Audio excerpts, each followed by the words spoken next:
الحمد لله نحمده ونستعينه ونستغفره ونؤمن به ونتوكل عليه ونعوذ بالله من شرور أنفسنا ومن سيئات أعمالنا من يهده الله فلا مضل له ومن يضلله فلا هادي له وأشهد أن لا إله إلا الله وحده لا شريك له وأشهد أن سيدنا وسندنا ونبينا ومولانا محمدا عبده ورسوله صلی اللہ تعالی علیہ وعلى آلہ وأصحابہ وبارک وسلم تسلیما کثیرا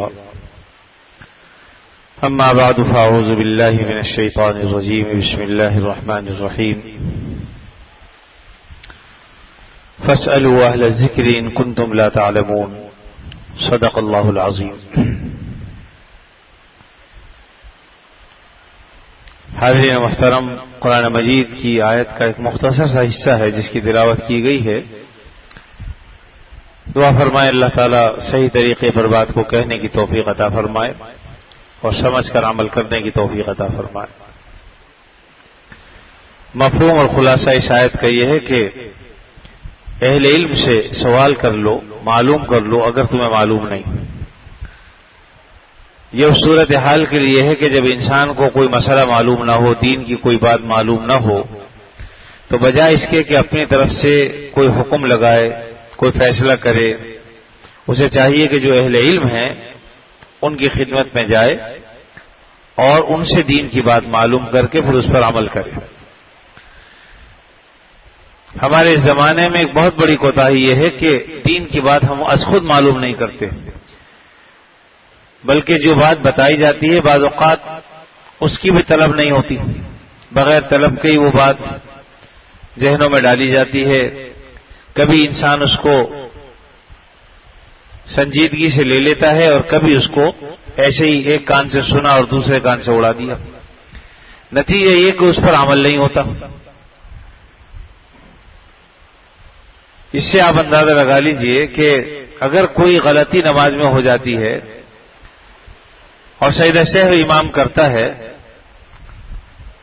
تو شاید ہی کوئی کبھی آ کے پوچھ لے کہ سجدہ سہو آج کیوں کیا تھا، کیا غلطی ہو گئی تھی، تاکہ ہمیں معلوم ہو جائے۔ ورنہ عام طور پر کسی کو اس سے غرض نہیں ہوتی کہ اس کی نماز ہوئی نہیں ہوئی، سجدہ سہو ہوا تو کیوں ہوا، کیا غلطی تھی، یا ہمیں معلوم ہو کہ کن چیزوں سے سجدہ سہو ضروری ہو جاتا ہے، اس کے بغیر نماز نہیں ہوتی۔ تو عام طور پر لوگ پوچھتے نہیں، کچھ باتیں از خود بتا دی جاتی ہیں، لیکن ساری باتیں نہ بتانے کی ہوتی ہیں اور نہ ہی ذہن میں آتی کہ یہ بات بتانے کی ہے۔ اس لیے دونوں طرف سے اصل میں اس کی ضرورت ہے کہ بتانے والے بتائیں بھی، سکھانے والے سکھائیں اور سیکھنے والے سیکھیں، اور اس کے ساتھ ساتھ اگر معلوم نہ ہو تو معلوم کریں۔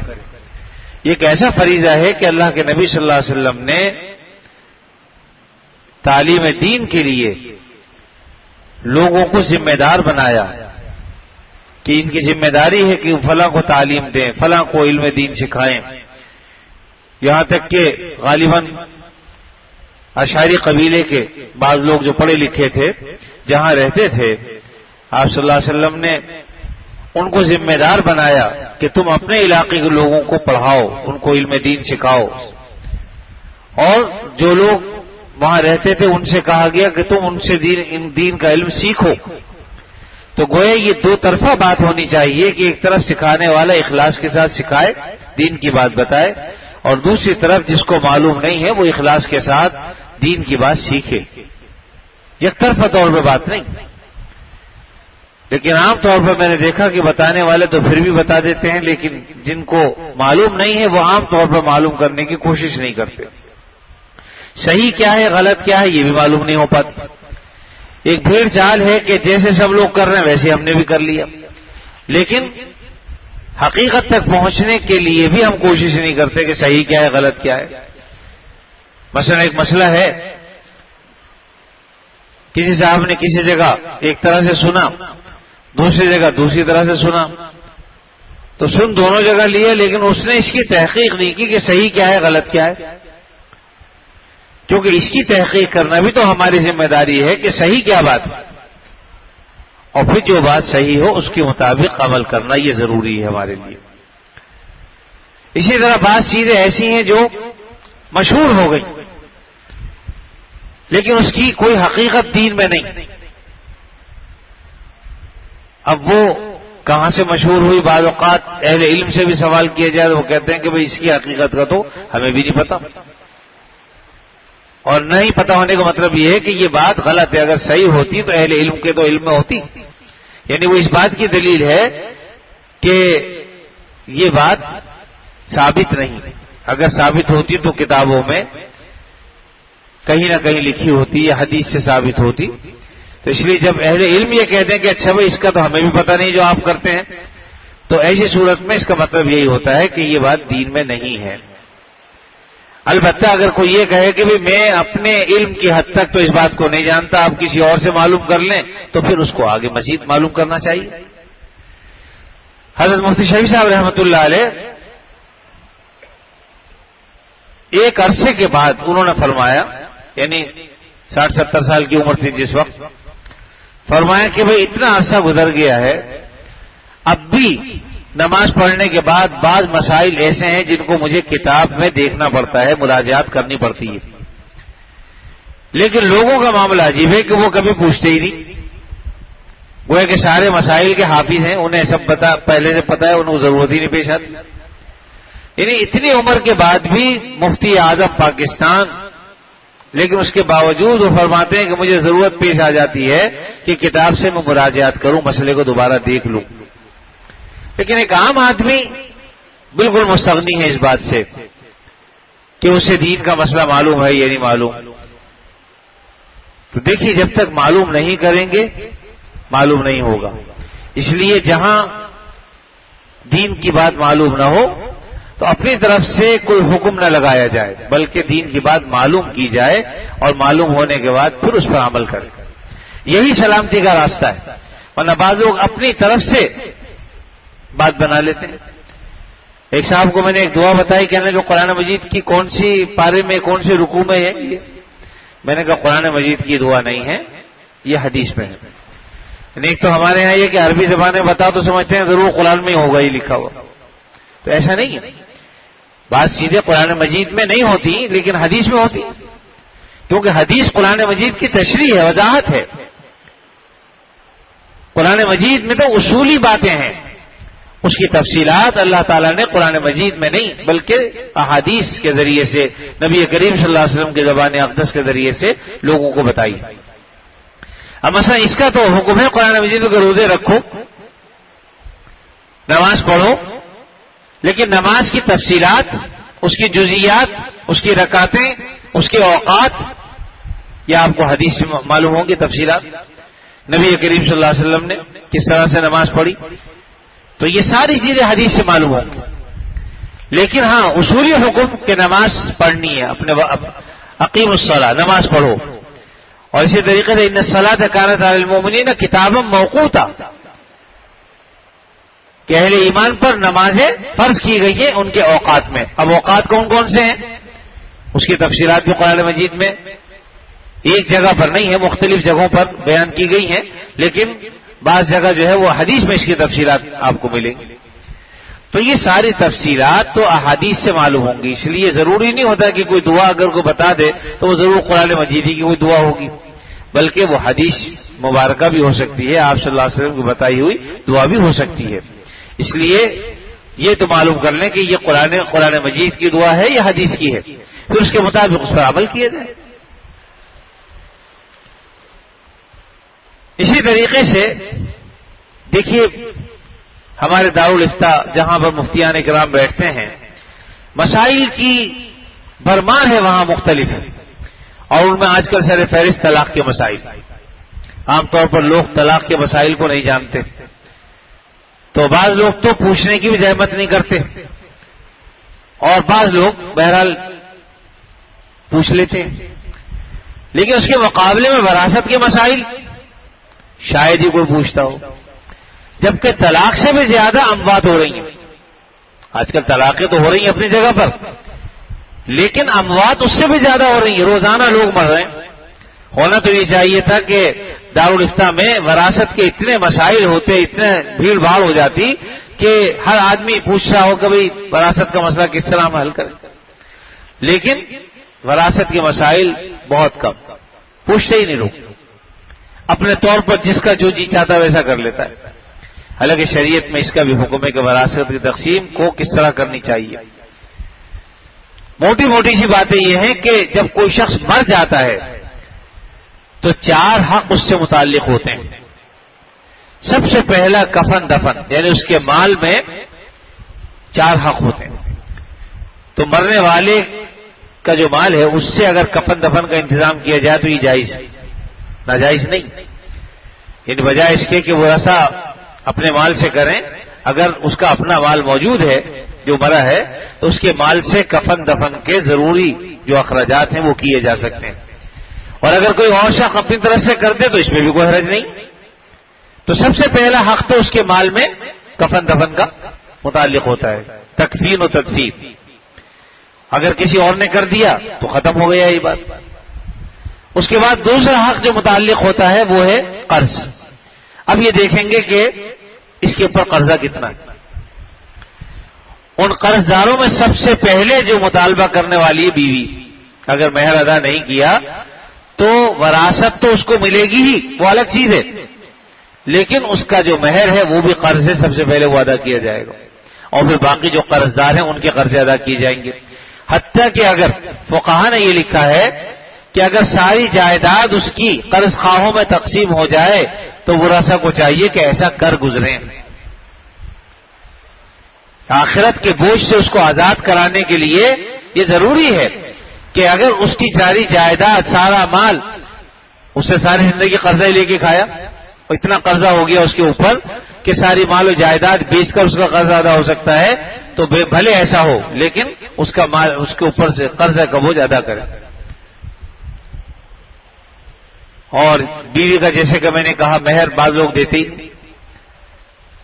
بعض جگہوں پر ایسا ہوتا ہے کہ جب میت نکلنے لگتی ہے گھر سے تو بعض خواتین جو ہے اس بیوہ کو مجبور کرتی ہیں کہ دیکھ بھائی تیرا قرضہ مہر معاف کر دے اس کو. وہ بیچاری پہلے غمزدہ ہوتی ہے، اوپر سے عورتوں کا دباؤ ہوتا ہے، نتیجتاً وہ معاف کر دیتی ہے. لیکن یاد رکھیے اس طرح سے زبردستی کہہ کر سن کر معاف کرا دینے سے معاف نہیں ہوتا. حتیٰ کہ اگر شوہر بھی اس پر دباؤ ڈالے زندگی میں اور شوہر کے کہنے پر معاف کر دے زبان سے تب بھی معاف نہیں ہوتا. اس لیے اس پر اہتمام کے ساتھ ہمیں سمجھنا چاہیے کہ جو مہر کی رقم ہے وہ بیوی کو دے دے. وہ وصول کرنے کے بعد اگر چاہے اپنے شوہر کو واپس لوٹانا اس کی مرضی، لیکن جس طرح سے مال دیے بغیر کہتے کہ مجھے مہر معاف کر دو، وہ بیچاری مجبور ہے نہیں کرے گی معاف تو پریشان ہو، لہذا وہ کر دیتی کہ بجائے اس کے کہ میں پریشان ہوں چل بھائی معاف کر دیتی ہوں، زندگی تو میری کم از کم صحیح گزرے، تو اس طور پہ معاف کر دیتی. لیکن یاد رکھیے اس طرح سے معاف ہوتا نہیں ہے، معاف کرا لینے سے بھی معاف نہیں ہوتا. تو اس لیے سب سے پہلا حق تو یہ. اور اسی طریقے سے اگر کوئی عورت اس کے جنازے کے وقت ایسا کہہ دے تو یہ بھی غلط طریقہ ہے، اس طرح سے بھی معاف نہیں ہوتا. تو اس لیے اس کا قرضہ بھی ادا کیا جائے گا یعنی مہر، اور اس کے ساتھ ساتھ وراثت میں اس کا جو حصہ ہے وہ بھی اس کو ملے گا. آج کل اس میں بہت ہی زیادہ افراد و تفریح ہوتی ہے اور بہت زیادہ ظلم یہ ہوتا ہے کہ بیوہ کو تو اس کا حق ملتا ہی نہیں.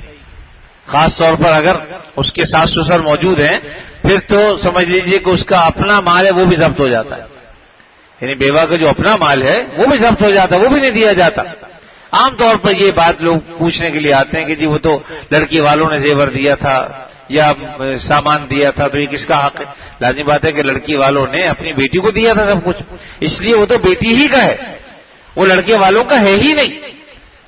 اور جو مال لڑکے والوں نے لڑکی کو مالکانہ طور پر دے دیا، مثلا گفٹ دی تھی، کچھ سونے کی انگوٹھی دے دی، کوئی لاکٹ کسی نے دے دیا، یقیناً جب گفٹ دینے کا مطلب یہ نہیں ہوتا کہ آئندہ جا کے واپس لے لیں گے، وہ تو اس کی مالک بن گئی، اس لیے وہ بھی نہیں لے سکتے. لیکن خدا نہ کرے کسی کا انتقال ہو جائے، طلاق ہوتا ہے تو لوگ کہتے ہیں لاؤ جی وہ ہماری چیز واپس کرو. حالانکہ یہ تھوک کے چاٹنے والی بات ہوتی ہے کہ ایک آدمی جو ہے وہ دے چکا اور اس کے بعد اب واپس لے رہا ہے، تو یہ جائز نہیں. تو اس لیے بہرحال قرضے کی ادائیگی، چاہے وہ بیوی کا مہر ہو یا اور دیگر جو قرض دار ہیں ان کے قرضے ہوں، ان سب کے قرضوں کی ادائیگی اگرچہ وہ اس قدر ہوں کہ ساری مال و جائیداد اس کی بک جائے، تب بھی ساری مال و جائیداد بیچ کر لوگوں کے قرضے ادا کیے جائیں گے، یعنی ایسا حق ہے۔ اور تیسری چیز متعلق ہوتی ہے وصیت، کہ میت نے کوئی وصیت کی۔ اب دیکھا جائے گا کہ وصیت کس چیز کی ہے۔ بعض اوقات وصیت کی ہوتی ہے کہ جی میرے اتنے روزے رہ گئے، لہذا روزوں کا فدیہ دے دیا جائے، یا نمازیں رہ گئی، نمازوں اتنی نمازیں رہ گئی، اس کا فدیہ دے دیا جائے، یا مجھ پہ حج فرض تھا زندگی میں کسی وجہ سے نہ کر سکا، میرے مال میں سے حج کرا دیا جائے۔ تو اب یہ دیکھا جائے گا کہ اس کا مال کتنا ہے۔ اگر 1/3 مال میں اس کی وصیت پوری ہو سکتی ہے تو 1/3 مال میں ہم اس کی وصیت پوری کریں گے، اور اگر 1/3 میں وصیت پوری نہیں ہو سکتی، اب ورثاء کا مال ہے چونکہ وہ 1/3 کے بعد، تو وہ اگر چاہیں تو اپنے عزیز کی اس وصیت کو اپنے مال میں سے پورا کر دیں تو ان کی مہربانی، لیکن اگر کوئی نہ کرنا چاہے تو کوئی اس پر جبر نہیں، اس لیے کہ اب وہ مال وارثوں کا ہو چکا اور میت کی ملک سے نکل چکا۔ اس لیے ہمیں اپنی زندگی ہی میں اس کا اہتمام کرنا چاہیے کہ جس کسی کا لینا دینا ہے وہ زندگی میں کر لیں، مرنے کے بعد وہ مال ہماری ملکیت سے نکل جاتا ہے اور وارثوں سے متعلق ہو جاتا ہے۔ حتیٰ کہ اس کا جو سامان ہے، استعمال کا سامان، سوئی دھاگا، کتنی معمولی چیز ہے، لیکن اس سوئی دھاگے میں بھی ورثاء شریک ہو جاتے ہیں۔ اس لیے بغیر اجازت ورثاء کے اس سوئی دھاگے کا بھی کوئی استعمال نہیں کر سکتا۔ اور یہاں ہوتا یہ ہے کہ ابھی مرا نہیں ہے تو اس کی کسی نے انگوٹھی اتار لی، کسی نے لونگ اتار لی، کسی نے چوڑی اتار لی، کوئی جو ہے اس کے کپڑے لے کے چلا گیا، کوئی گھڑی لے کے چلا گیا، کوئی کچھ لے کے چلا گیا کہ صاحب یہ تو میری ماں کی نشانی ہے، یہ میں لے کے جاؤں گی، وہ تو لے کے جائے گا۔ اس طرح سے وہ پہلے سے تقسیم ہو جاتی ہے، ابھی اس کا جو ہے وہ وراثت تو تقسیم ہوتی نہیں۔ یاد رکھیے کہ جائز نہیں ہے، ناجائز حرام ہے، اس لیے اس طرف بھی اہتمام کرنا چاہیے کہ جب تک سارے ورثاء بالغ ہوں اگر تو ان سب ورثاء جمع ہوں، اور پھر کوئی ایک شخص کسی ایک کو مالک بناتے ہیں کہ بھئی جو استعمال کا سامان ہے، کپڑے ہیں، رضائی ہے، گدے ہیں، بعض ایسی چیزیں ہوتی ہیں کہ جو گھر کے استعمال کی چیزیں ہوتی ہیں، تو اس کا وہ وارث کسی ایک کو بناتے ہیں کہ بھئی ابھی ہم تمہیں اس کا مال کا مالک بناتے ہیں، اور سب اپنی مرضی سے خوشی سے بنائیں، جبر نہ ہو کسی پر۔ اور جب مالک بنا دیں تو پھر وہ اپنی مرضی سے چاہے تو کسی کو دے دے، فقراء میں بانٹ دے، تقسیم کر دے، یا ورثاء میں تقسیم کر دے، اس کی مرضی ہے، لیکن کسی ایک کو مالک بنا دینا چاہیے تاکہ چھوٹی چھوٹی سی چیزیں جن کی تقسیم مشکل ہے کیسے تقسیم کیا جائے ان کو، تو اس میں پھر یہ صورت کی جاتی ہے کہ کسی ایک کو مالک بنا دینا چاہیے، اور پھر وہ مالک جو ہے وہ اپنے بہن بھائیوں کو کوئی مانگے بہن اور وہ دینا چاہے تو دے دے، اسی طرح کوئی ضرورت مند ہے ان کو دے سکتا ہے، وہ بات کی بات۔ تو یہ وصیت ہے، وصیت دیکھنی چاہیے۔ البتہ وصیت جو ہے وہ سارے مال میں پوری نہیں کی جا سکتی، 1/3 مال میں وصیت اس کی جو ہے وہ پوری کی جائے گی۔ اگر وصیت اس نے ایسی کی ہے کہ سارا مال خرچ کر کے وصیت پوری ہو سکتی ہے تو ایسا نہیں ہوگا، 1/3 کے اندر اندر وصیت پوری کی جا سکتی ہے، باقی جو ہے وہ ورثاء کی مرضی ہے، چاہیں تو وہ جو ہے اس کی وصیت اپنی خوشی سے پوری کریں یا نہیں۔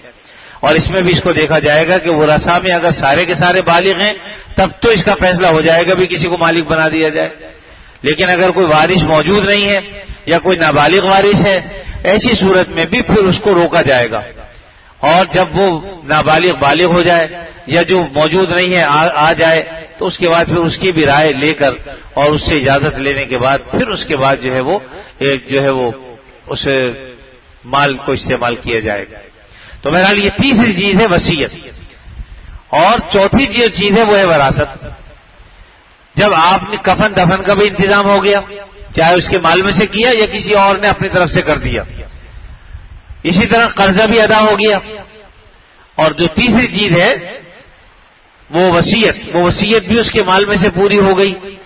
اب جو باقی مال بچے گا وہ وارثوں کا حق ہے، اس میں بڑی کوتاہی ہوتی، اور یہ چونکہ مسائل اس میں گمبھیر ہیں اور ورثاء کے عدلنے بدلنے سے مسائل بھی تبدیل ہو جاتے ہیں۔ بعض اوقات پہلے وارث کی وراثت تقسیم نہیں ہوتی، ابھی تقسیم نہیں ہوئی کہ ان ورثہ میں سے بہت سے لوگوں کا انتقال ہو گیا، تو پھر وہ تقسیم در تقسیم میں چلا جاتا ہے معاملہ. اس لیے بجائے اس کے کہ اتنا لمبا چوڑا اس مسئلے کو کرے، ہونا یہ چاہیے کہ مرنے کے فوراً بعد آدمی جتنا جلد ممکن ہو سکے وہ ان فرائض و واجبات کی ادائیگی سے آدمی کو فارغ ہونا چاہیے. آج ہمارا معاملہ یہ ہے کہ ہم ایسے کاموں میں لگ جاتے ہیں جس کا شریعت میں کوئی نہ ثبوت ہے نہ کوئی جو ہے وہ شریعت کا حکم ہے، لیکن ہم 100 میں 40 میں اور کس کاموں میں لاکھوں روپے ہم ضائع کر دیتے ہیں، لیکن اگر نہیں کرتے تو وراثت تقسیم نہیں کرتے. اور جب فرائض و واجبات کی طرف نہیں ہوں گے تو پھر لازمی بات ہے انسان بدعات کی طرف ہی جائے گا. اس لیے سب سے پہلا جو چیز ہے وہ یہ ہے کہ وراثت کی تقسیم کی جائے، یعنی پہلے یہ دیکھ لیا جائے کفن دفن تدفین ہو جائے، اس کے بعد پھر اس کا قرض ادا ہو جائے، اور اس کے بعد پھر اس کی وصیت پر عمل کر لیا جائے. اس کے بعد پھر چوتھی چیز جو متعلق ہوتی ہے وہ یہ ہے کہ جو ورثہ ہیں ان کو وراثت تقسیم کر دی جائے. اب یقیناً اس کے مسائل گمبھیر ہوتے ہیں، ہر آدمی کو پتہ نہیں ہوتا. علم وراثت کے بارے میں آپ صلی اللہ علیہ وسلم نے فرمایا کہ سب سے پہلے علم میراث دنیا سے اٹھایا جائے گا. بہت کم لوگوں کو علم میراث کے مسائل آتے ہیں، اس لیے عام عالم سے تو آپ پوچھے بھی نہیں. یہ مسائل صرف مفتی کے بتانے کے ہوتے ہیں، اس لیے کسی کے پاس جانے کی ضرورت نہیں ہے، سیدھے مفتی صاحب کے پاس جائیں. جو بھی مفتی ہے آپ کے علاقے میں ان کے پاس جا کر ان کے سامنے مسئلہ رکھیں گے تو وہ بتائیں گے. اور اس میں بتا دوں کہ چونکہ یہ وہ مسائل ہیں جو شریعت نے طے کر دی ہیں، باپ کا کتنا حصہ ہے، بیٹے کا کتنا حصہ ہے، ماں کا کتنا حصہ ہے، کس صورت میں ملے گا، کس صورت میں محروم ہوگا، کس کو کتنا ملے گا، یہ سب اللہ تعالیٰ نے اپنی طرف سے فیصلہ کر دیا ہے. قرآن مجید میں تفصیلات اس کی آ گئی ہیں. یہ وہ مسائل ہیں جس کی تفصیلات قرآن مجید میں موجود ہیں. تو اس لیے کوئی مفتی اپنی طرف سے کوئی بات نہیں بتا سکتا، لیکن چونکہ ان کے سامنے مسائل آتے رہتے ہیں، اس لیے فوری طور پر ان کو یہ مسائل ذہن میں ہوتے ہیں، اس لیے ان کے پاس جا کر مسائل معلوم کیے جائیں، بلکہ لکھ کر ان کو دیا جائے تاکہ جواب بھی لکھ کر آپ کو ملے اور پھر اس کے مطابق تقسیم ہو جائے. ہمارے اپنے عزیزوں میں بہت سے لوگ ایسے ہیں، مر گئے، انتقال ہو گیا، اس وقت میں نے کہا بھی کہ بھئی وراثت تقسیم کر دو، لیکن جو ان کی اولادیں تھیں وہ مخالف ہو گئیں کہ لو جی ابھی باپ کو مرے ہوئے ہمیں 4 دن نہیں ہوئے اور یہ ہمارا مکان بکوانا چاہتے ہیں، ہمارے ساتھ یہ کرنا چاہتے ہیں. آج اللہ کی شان یہ ہے کہ سب آپس میں لڑ رہے ہیں، ابھی تک ان کی وراثت تقسیم نہیں ہوئی، اور میرے خیال ہے اس بات کو 10-12 سال 15 سال ہو گئے. اب جو ہے وہ سب لڑائیاں ہو رہی ہیں. بیوہ کہتی ہے ان کو میں دوں گی نہیں، اور بچے کہتے ہیں ہم بیچنے نہیں دیں گے. مطلب یہ اس طرح سے ہے کہ آپس میں سب پھوٹ پڑ گئی، سب بھائی الگ ہو گئے، بہنیں الگ ہو گئی، بیوہ الگ ہو گئی. یعنی اب ایسا معاملہ ہو گیا کہ پورا خاندان تتر بتر ہو گیا. ایک باپ کی جتنی اولادیں ہیں سب ایک دوسرے کے دشمن، جس کے ساتھ مفاد ہے وہ اس سے مل گیا، اور باقی لڑائی اور جھگڑے. بھائی جب شریعت کے احکام پر عمل نہیں ہوگا تو ایسا ہی ہوگا. اس لیے شریعت کے احکامات پر عمل کیجیے، دل سے کیجیے، خوشی خوشی کیجیے. اگر نہیں کریں گے تو پھر اس کے بعد سر پھٹو لوگ، ایک دوسرے کا سر پھاڑیں گے لوگ. تو اس لیے شریعت نے کوئی حکم ایسا نہیں دیا جو زیادتی ہو کسی پر، بلکہ شریعت کے جو احکامات ہیں وہ بڑی حکمت پر مبنی ہیں، اور اللہ رب العزت چونکہ حکیم ہے اس لیے انہوں نے حکیمانہ انداز میں سارے مسائل کو حل فرمایا. تو اس لیے بجائے اس کے کہ ہم اس کو لمبا کریں مسئلے کو، فوری طور پر سب سے پہلے ان مسائل کی طرف توجہ دینی چاہیے. تو بہرحال یہ ایک ذہن میں بات آئی کہ چونکہ بہت سے مسائل ہم معلوم نہیں کرتے، انہی میں سے ایک مسئلہ یہ بھی ہے، اور یہ اہم ترین مسئلہ ہے. اس کی تفصیلات بے انتہا ہیں، اس وقت میں جانا نہیں چاہتا، لیکن جب بھی ضرورت ہو بس جس بات کی ترغیب میں دینا چاہتا ہوں وہ یہ ہے کہ فوری طور پر مرنے والے کی جو میراث ہے اس کو تقسیم کرنا چاہیے تاکہ آگے چل کر مسائل پیدا نہ ہوں. اور تقریباً ہر گھر میں یہ مسائل ہیں. اب کوئی چاہے مانے یا نہ مانے، لیکن بہرحال شریعت کے احکامات ہیں. اور اسی طریقے سے دیگر مسائل ہیں، نماز کے مسائل ہیں، نماز جنازہ کے مسائل ہیں، بہت ساری چیزیں ہیں. لوگ اس پر چھوٹی چھوٹی باتوں پہ لڑائی اور جھگڑے، فتنے اور فساد شروع کر دیتے ہیں، لیکن دین کا صحیح مسئلہ معلوم نہیں کرتے. اس لیے ہمیں ان چیزوں کی طرف توجہ کرنی چاہیے. اب ہمارے یہاں نماز جنازہ ہوتی ہے، اکثر لوگوں کو نماز جنازہ کی دعائیں نہیں آتی، ان کو سیکھیے. نماز جنازہ میں جو بنیادی چیز ہیں وہ 4 تکبیریں ہیں، بس یہ 4 تکبیریں واجب ہیں. اس لیے اگر کسی کو دعا نہیں آتی، کوئی چیز نہیں آتی، لیکن اگر 4 مرتبہ اس نے اللہ اکبر اللہ اکبر اللہ اکبر اللہ اکبر کہہ دیا تو واجب ادا ہو گیا، نماز ہو گئی۔ لیکن اس کا یہ مطلب نہیں ہے کہ آدمی سیکھے نہیں، اب آگے سیکھنے کی کوشش کریں۔ اگر آدمی ایک ایک حرف 2 حرف بھی سیکھے گا تو انشاءاللہ 1 مہینے کے اندر 2 مہینے کے اندر اس کو آ جائے گی۔ اب آپ سوچئے کہ ایک آدمی نے اگر 70 برس تک نہیں سیکھی لیکن 2 مہینے میں نہیں 6 مہینے میں اس کو آ گئی تو اس میں کیا مذائقہ کیا ہے؟ مطلب مہنگا سودا تو نہیں ہے، 70 سال میں نہیں جو سیکھ سکے 6 مہینے میں سیکھ لی۔ اور پھر دوسری بات یہ ہے کہ ہم جب کوئی مسلمان مرد ہو یا عورت جب کسی کا جنازہ ہوتا ہے تو یقیناً ہم اس کے لیے دعا کرتے ہیں۔ نماز جنازہ اصل میں دعائے جنازہ ہے، اس میں سب سے پہلے ہم اللہ تعالیٰ کی حمد و ثنا بیان کرتے ہیں، پھر اس کے بعد نبی کریم صلی اللہ علیہ وسلم پر درود بھیجتے ہیں، پھر اس کے بعد اس مردے کے لیے دعائے مغفرت کرتے ہیں کہ اللہ اس کی مغفرت فرما دے، اس کے چھوٹے بڑے گناہ معاف کر دے۔ یہ ساری دعائیں ہوتی ہیں۔ ہاں نبی کریم صلی اللہ علیہ وسلم بے شمار دعائیں ہیں اس سلسلے میں۔ ایک دعا تو مشہور ہی اللہم اغفر لحینا و میتنا، وہ عام طور پر لوگ اس کو جانتے ہیں، لیکن اس کے علاوہ اللہم اغفر لہ وارحمہ وعافیہ واعف عنہ یہ بھی ہے، اور اس کے علاوہ اور بہت سی دعائیں ہیں۔ تو جتنی ممکن ہو ان دعاؤں کو ہمیں مانگنا چاہیے، کیونکہ اپنے اس مسلمان بھائی کے لیے مرد ہو یا عورت جو مر گیا ہے اس کے لیے ہم مغفرت کی دعا کرتے ہیں۔ حدیث میں آتا ہے کہ اگر کسی جنازے میں 40 آدمی شریک ہو جائیں اور اللہ سے دعا کریں اللہ تعالیٰ ان کی مغفرت فرما دیتے ہیں۔ تو اس لیے ہمیں دعا کرنی چاہیے، آخر ہمیں بھی تو اس عمل سے 2-4 ہونا ہے، ایک دن ہم نے بھی ہماری آنکھیں ہی بند ہوں گی۔ جس طرح ہم یہ چاہتے ہیں کوئی ہمارے لیے مغفرت کی دعا کرے، اسی طریقے سے جو مر گیا اس کی بھی خواہش ہوگی کہ اس کے لیے مغفرت کی دعا کرے۔ یاد رکھیے ایک حدیث میں آتا ہے کہ مرنے کے بعد مردے کو سب سے زیادہ جو ضرورت ہوتی ہے وہ مغفرت کی دعا کی ہوتی ہے۔ فرمایا کہ مردے کی مثال ایسے ہے جیسے کہ کوئی آدمی سمندر میں ڈوب رہا ہے، اور کہتے ہیں ڈوبتے کو تنکے کا سہارا۔ ڈوبتے ہوئے آدمی کے ہاتھ میں اگر کوئی رسی آ جائے، کوئی تار آ جائے، کوئی پتلی سی چھڑی آ جائے، لکڑی آ جائے تو وہ غنیمت سمجھتا ہے کہ وہ بچاؤ کا کوئی سامان ہو گیا۔ اسی طرح فرمائے کہ جو آدمی دنیا سے چلا گیا وہ اس شخص کے مانند ہے جو سمندر میں ڈبکیاں کھا رہا ڈوب رہا ہے۔ اب اگر کسی نے اس کے لیے مغفرت کی دعا کر دی تو اس کے لیے بہت بڑی چیز ہے، بہت بڑی دولت ہے جس کو ہم سمجھ نہیں سکتے۔ اس کے لیے مرنا ضروری، مرنے کے بعد ہی ہمیں اس کی حقیقت سامنے آئے گی کہ یہ مغفرت کی دعا کیا چیز ہے۔ اس لیے اپنے مردوں کے لیے، اپنے عزیزوں کے لیے، رشتہ داروں کے لیے، والدین کے لیے جو دنیا سے چلے گئے ان کے لیے مغفرت کی دعائیں کیجیے۔ نبی کریم صلی اللہ علیہ وسلم سے ایک صاحب نے پوچھا کہ اللہ کے نبی صلی اللہ علیہ وسلم میری والدہ کا انتقال ہو گیا اور جب انتقال ہوا میں جہاد پر گیا ہوا تھا، میں موجود نہیں تھا، تو میں ان کو اب کوئی فائدہ پہنچا سکتا ہوں؟ آپ نے فرمایا کہ ہاں، ان کے لیے ایصال ثواب کر کے، ان کے لیے مغفرت کی دعا کر کے فائدہ پہنچا سکتے ہو۔ تو اس لیے ان کے لیے مغفرت کی دعا، اور والدین کے لیے جو ہے وہ ربنا اغفر لی ولوالدی وللمؤمنین یوم یقوم الحساب، سب سے بہترین دعا ہے یہ، قرآن مجید میں بھی ہے رب اغفر لی ولوالدی وللمؤمنین یوم یقوم الحساب، کہ اللہ میری بھی مغفرت فرما دیجیے، میرے والدین کی بھی مغفرت فرما دیجیے، اس لیے کہ انسان خود بھی تو محتاج ہے مغفرت کا۔ تو اسے سب سے پہلے اپنے لیے دعا کیجیے رب اغفر لی، کہ اللہ میری مغفرت فرما دیجیے، ولی والدیہ اور میرے والدین کی مغفرت فرما دیجیے، وللمؤمنین اور تمام اہل ایمان کی مغفرت فرما دیجیے۔ اس میں مومنات بھی داخل ہو جاتی ہیں خود بخود۔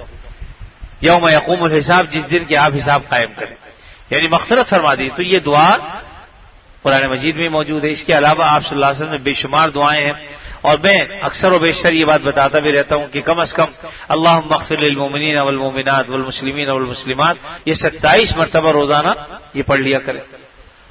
حدیث میں آتا ہے کہ جو شخص یہ دعا پڑھتا ہے 27 مرتبہ پڑھ لے تو اللہ تعالیٰ اسے ان لوگوں میں شامل فرما دیتے ہیں کہ جو صائم الدہر یعنی ہمیشہ روزہ رکھنے والا، اور قائم اللیل راتوں کو بیدار رہنے والا، جاگنے والا، اور اسی طریقے سے مستجاب الدعوات جس کی دعائیں قبول ہوتی ہیں، تو اللہ تعالیٰ ان لوگوں میں اس کو شامل فرما لیتے ہیں۔ تو کتنی بڑی نعمت ہے، جہاں مغفرت کا سامان مردے کے لیے ہو رہا ہے وہاں ہمیں اللہ تعالیٰ کیا کچھ عطا فرما رہے ہیں۔ سوچ، تو اپنے فائدے کے لیے آدمی کر لے، اور بالکل آسان ہے. اللہم اغفر للمؤمنین والمؤمنات والمسلمین والمسلمات.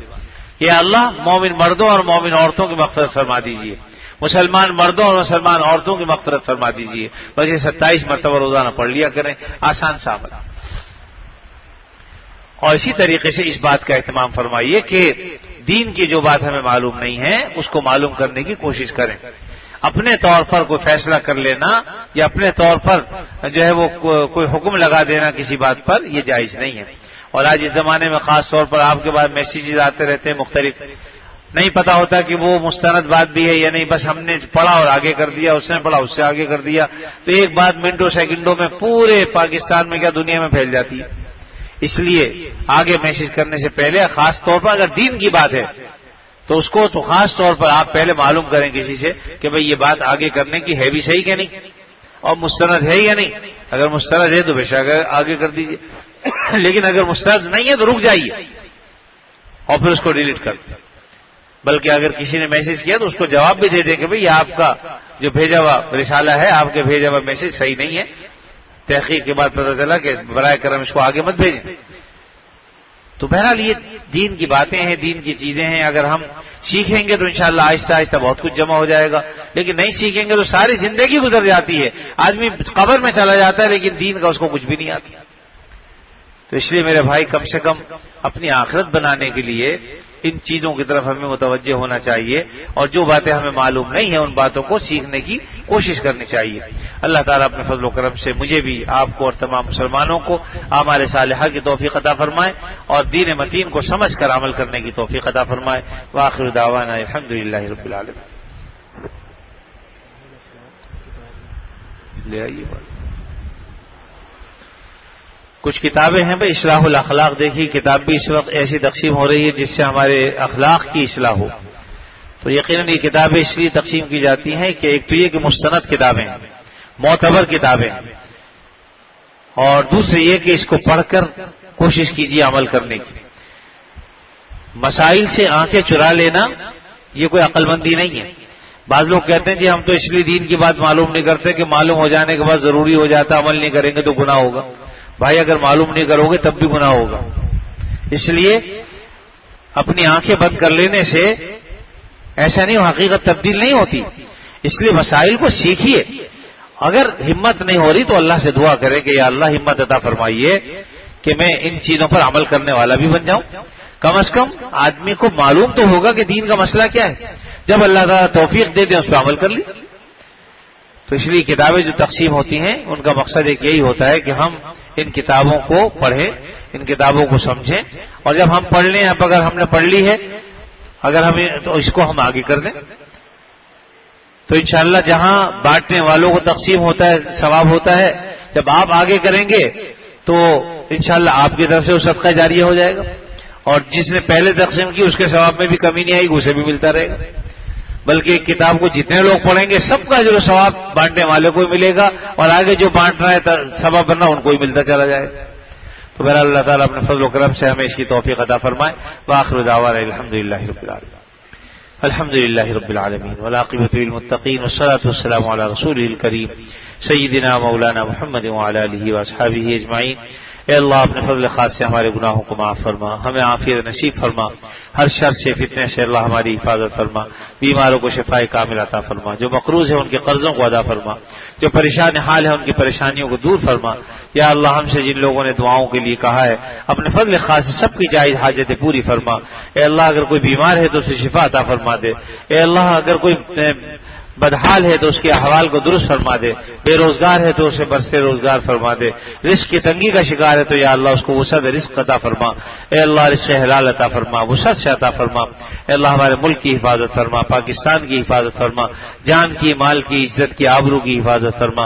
اے اللہ دنیا بھر کے مسلمانوں کو عزت نصیب فرما، خصوصیت کے ساتھ وہ ممالک جو اس وقت باوجود اس کے کہ اپنے آپ کو اسلامی حکومتیں کہلاتی ہیں لیکن مسلمانوں پر انہوں نے مظالم ڈھائے ہوئے ہیں، یا غیر مسلم ہیں اور مسلمانوں پر مظالم ڈھا رہے ہیں، یا اللہ تو اپنے فضل خاص سے ان سے نمٹ لیجیے. آپ اے اللہ آپ ہماری طرف سے آپ کافی ہو جائیے.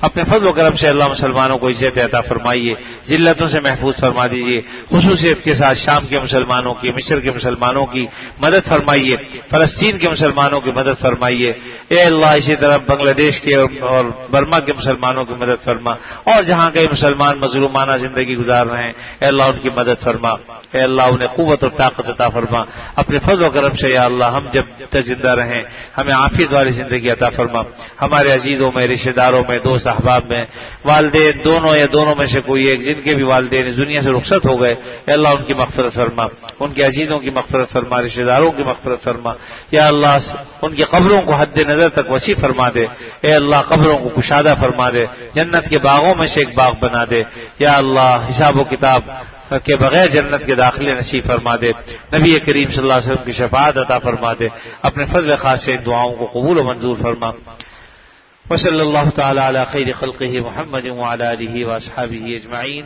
آمین برحمتک یا ارحم الراحمین۔